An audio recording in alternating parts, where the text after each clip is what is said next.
নেত্রী নুরুদ্দিন হালদারকে নৃশংসভাবে হত্যা করা হয়েছে এবং নিন্দনীয়ভাবে হত্যা করা হয়েছে। আপনারা শুনেছেন ওর হাইকোর্ট কাছ থেকে নামাজ পড়তে গেছে মসজিদে নামাজ পড়তে গেছে, তখন তাকে খুন করা হয়েছে। এর থেকে খারাপ কাজ আর কিছু হতে পারে না। বৃহস্পতিবার কুলপিতে ধিক্কার মিছিল ও প্রতিবাদ সভা আয়োজিত হয় বিধায়কের নেতৃত্বে। গাজীপুর গ্রাম পঞ্চায়েতের সদস্য তথা তৃণমূল কর্মী নুরুদ্দিন হালদার খুনের প্রতিবাদে ও দোষীদের শাস্তির দাবিতে এদিন বিভিন্ন অঞ্চল থেকে হাজারেরও বেশি তৃণমূল কংগ্রেস কর্মী সমর্থকেরা উপস্থিত হয়। কালো ব্যাজ পরে এই মিছিলে হাঁটেন তারা।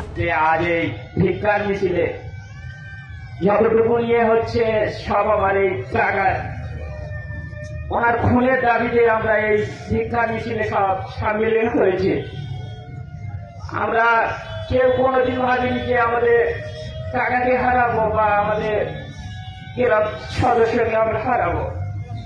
আমার এই টাকা কোন মানুষ বিরোধী নেতাদের বিরোধী লোকেদেরও কোনোদিন তাদেরকে ধুচ্ছা করেনি। তাদের যেটুকু লাগে আমাদের যেমন দেখছো ওনাদেরও দেখছো।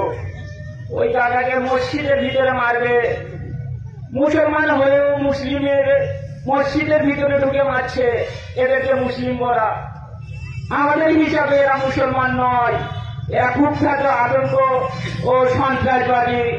এদেরকে আমরা নির্ঘাত ফাঁসির আবেদন করছি। আপনাদের বড় বড় যত আমাদের ওপর নেতৃত্বের লোকেরা আছে তাদের কাছে আমরা অনেকেই আবেদন করছি। গ্রামের যত লোক আছে, পাশের আরো অনেক আত্মীয়রা সবাই বলছেন যে ওদেরকে ফাঁসি হওয়ার আত্মীয়তা।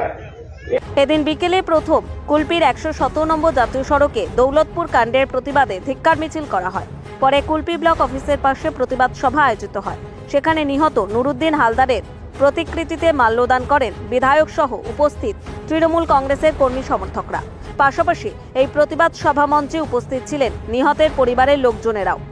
আপনারা বলুন যে আমার বিরুদ্ধে কুৎসা করেছে, ঠিক আছে, আমি মেনে নিলাম, যা বলেছে। কিন্তু আজকে আমার বিরুদ্ধে যে কুৎসা করেছে আমি নয় ক্ষমা করে দিলাম। কিন্তু পার্টি অফিসটা কেন ভাঙতে আসবে বলুন তো? কারা পার্টি অফিস ভাঙে? তৃণমূল কংগ্রেসের কোন লোক কি পার্টি অফিস ভাঙতে পারে? ভাঙতে পারে না। তো আইএসএফ কে নিয়ে জিতেছে, তো আইএসএফ এর লোকদের নিয়ে এখানে পার্টি অফিস ভাঙতে এসেছে।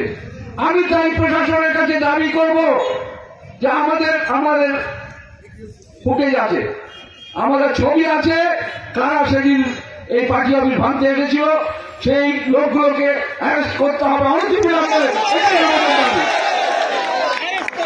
এদিন প্রতিবাদ সভা থেকে দোষীদের ফাঁসির আওয়াজ তোলেন সকলে। সেই সঙ্গে এই ঘটনায় চক্রান্তকারীদের দৃষ্টান্তমূলক শাস্তির দাবি তোলা হয়। আমাদের প্রশাসনের কাছে আমরা দাবি করছি যে এই সমস্ত খুনিদেরকে ফাঁসি দিতে হবে এবং এর সঙ্গে যারা ষড়যন্ত্র করেছে, ষড়যন্ত্রী কারা, এটা খুঁজে বার করতে হবে। পঞ্চায়েত সদস্য নিহত নুরুদ্দিন হালদারের খুনিদের ফাঁসির দাবি নিয়ে এই ধিক্কার মিছিলে পা মেলায় দৌলতপুরের কয়েকশো মহিলা। যারা খুন করেছে তাদের বিরুদ্ধে, তাদের যাতে অনতিবিলম্বে তাদের অ্যারেস্ট করা হয় এবং তাদের দোষীদের শাস্তি হয়, সেই জন্য আজকের এই বিক্ষোভ মিছিল। কয়েকজনকে তো পুলিশ গ্রেফতার করেছে, সে তো মাত্র দুজন তিনজনকে, 10 জন তো ওরা অভিযোগ করেছে, 10 জনের নাম আছে, তা আরো 7 জন বাকি আছে। তো সবাইকে অ্যারেস্ট করতে হবে, এটাই আমাদের দাবি। এই ঘটনায় পুলিশের কি কোনো গাফিলতি আছে বলে মনে করছেন? আমার মনে হয় না যে গাফিলতি আছে, তারা চেষ্টা করছে, সাধ্যমতো চেষ্টা করছে এবং ধরে ফেলবে খুব তাড়াতাড়ি। আমাদের প্রশাসনের কাছে আমরা দাবি করছি যে এই সমস্ত খুনিদেরকে ফাঁসি দিতে হবে এবং এর সঙ্গে যারা ষড়যন্ত্র করেছে, ষড়যন্ত্রী কারা, এটা খুঁজে বার করতে হবে। যারা ষড়যন্ত্র করেছে তাদেরকেও অ্যারেস্ট করতে হবে। এই ষড়যন্ত্রের সঙ্গে কারা যুক্ত আছে তা আমাদের খুঁজে বার করতেই হবে। ষড়যন্ত্রকারীদের আমাদের খুঁজে বার করতে হবে। তাই আজকে আমাদের এই কাজ প্রশাসনকে দিয়ে আমাদের করাতে হবে।